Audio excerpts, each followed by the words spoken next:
I got no doubt that the game has quickened up. Well, more about the involvement of the game later in the program.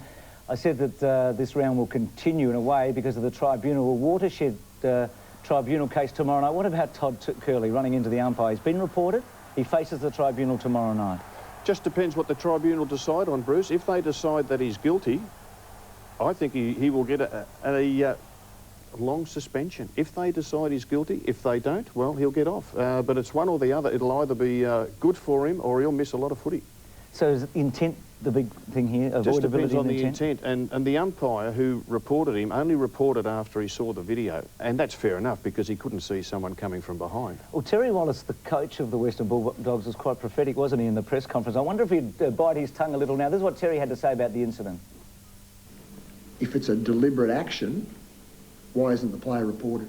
If we're talking about a deliberate action against an umpire, right, that player should be reported. If we're talking about accidental contact to an umpire, should it be a free kick? Massive consequences to the game. The umpire couldn't report because he hasn't got eyes in the back of his head. So the umpire has to wait and have a look at the video and then lay the charges as he has.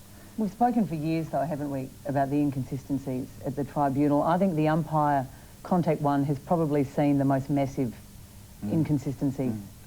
Yeah, and there's been quite a few this year. I think there's been 15 or 16 examples of where players have made contact. Russell Robertson there runs into the back of the umpire. Free kick against him. No free kick here against Rashudo. I mean, he's unavoidable there. And Ben Graham's an interesting one. Now, Darryl Wakeland's pretty close to him. Watch at the top of the screen. Didn't have much room to move, did he? I just think there was no intent there. There was no intent, so there were no reports. Two free kicks given, one against Robertson and one against Graham, but no report. And like from day one, Caro, like at the start of the season, the umpires invited us in and they said that if there's any contact made on an umpire, it will be a free kick. Yes, and we go back to Greg Williams again. What was it, 9 weeks? 9 weeks. And if this one is found to be deliberate, sorry, going back to Curley though, are we looking at something similar? I would think so. I think he either gets off or it is a 10-week suspension. We'll know tomorrow night, obviously, about that. Now, the umpires at centre bounces, pretty interesting. Now, you watch this. That's my path. That's where I'm going to run back to. You keep out of the way. Josh Franco, who coached by Mark Williams, who comes on later tonight in the showdown, ran into the back of an umpire and gave a free kick away for something similar. Yeah. Well, the umpires have been hot on that because when they come in to bounce it, they actually bounce, close their eyes and run backwards and hope they don't get hit. But obviously, they don't want to give away a free kick, so they're letting the players know in advance, get away, don't make contact with me. Wayne Carey was the centre of attention in Adelaide, both on and off the field.